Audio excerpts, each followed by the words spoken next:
जय श्री राम भक्तों। आज हम कहानी सुनेंगे हनुमान जी के पुत्र की। परंतु हनुमान जी तो ब्रह्मचारी थे, तो फिर उनका पुत्र कैसे?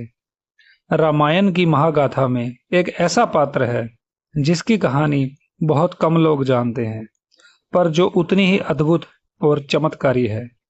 यह कहानी है मकरध्वज की, हनुमान जी के उस पुत्र की जिसका जन्म हुआ बिना माता की गर्भ के, जिसका पालन पोषण हुआ पाताल लोक में, और जिसने अपने ही पिता से युद्ध किया सिर्फ अपने कर्तव्य को निभाने के लिए।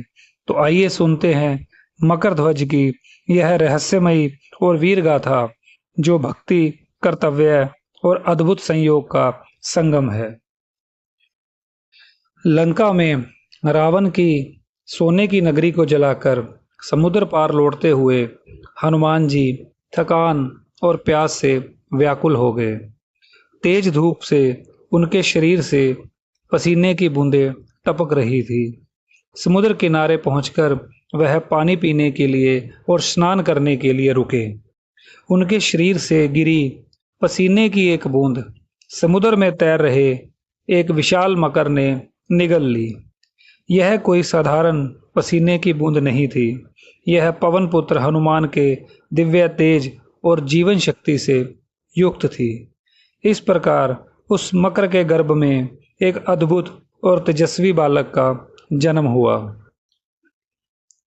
कुछ समय बाद पाताल लोक के राजा और रावण के मित्र अहिरावण के सैनिकों ने उस मकर को पकड़ लिया। जब उसका पेट चीरकर देखा गया तो उसमें से एक दिव्य आभा वाला बालक निकला। अहिरावण ने उसे अपने पुत्र के समान पाला और उसका नाम रखा मकरध्वज। मकरध्वज बड़ा होकर एक बलवान और पराक्रमी योद्धा बना।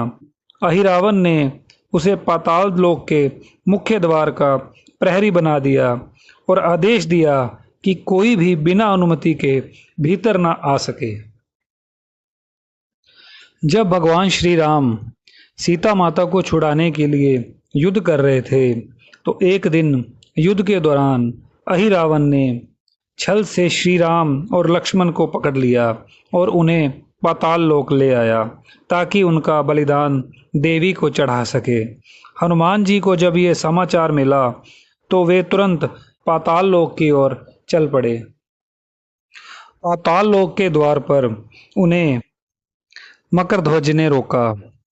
तो मकरध्वज के रोकने पर हनुमान जी और मकरध्वज में भीषण युद्ध हुआ। एक बालक को इतना शक्तिशाली देखकर हनुमान जी भी बहुत हैरान हुए। तो हनुमान जी ने उस बालक से उसका परिचय पूछा, तो उस बालक ने बताया कि वह हनुमान के पुत्र हैं। यह सुनकर हनुमान जी बहुत आश्चर्यचकित रह गए और उन्होंने कहा कि मैं ही हनुमान हूँ और मेरा तो कोई पुत्र ही नहीं है। तो मकरध्वज ने उन्हें अपने जन्म की सारी कहानी बताई और कहा कि मैं आपका पुत्र हूँ, पर मेरा यह कर्तव्य है कि कोई भी बिना अनुमति के अंदर ना जाए, चाहे आप मेरे पिता ही क्यों ना हो। मैं ये नियम तोड़ने नहीं दूंगा।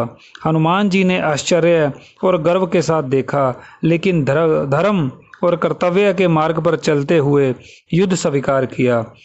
दोनों में भीषण युद्ध हुआ। अंत में हनुमान जी ने मकरध्वज को परास्त किया, पर उसका साहस देखकर प्रसन्न हुए। उन्होंने उसे बांधकर पाताल लोक के अंदर प्रवेश किया। अंदर जाकर हनुमान जी ने देवी की पूजा में व्यस्त अहिरावण का वध किया, और यह वध उन्होंने अपने पंचमुखी रूप में किया और श्री राम और लक्ष्मण जी को मुक्त करवाया। लौटते समय हनुमान जी ने मकरध्वज को आशीर्वाद दिया और उसे पाताल लोक का राजा बना दिया। इस प्रकार एक पुत्र जिसने पिता से युद्ध किया लेकिन धर्म और कर्तव्य से पीछे नहीं हटा, यह वीरता और भक्ति का एक उदाहरण बन गया। यह कथा हमें सिखाती है कि सच्चा वीर वही है जो अपने कर्तव्य के प्रति अडिग हो, चाहे सामने कितना ही प्रिय क्यों न हो। मकरध्वज की गाथा भक्ति, साहस और धर्म पालन का अनमोल उदाहरण है जो युगों तक याद रखी जाएगी। जय श्री राम, जय जय श्री हनुमान।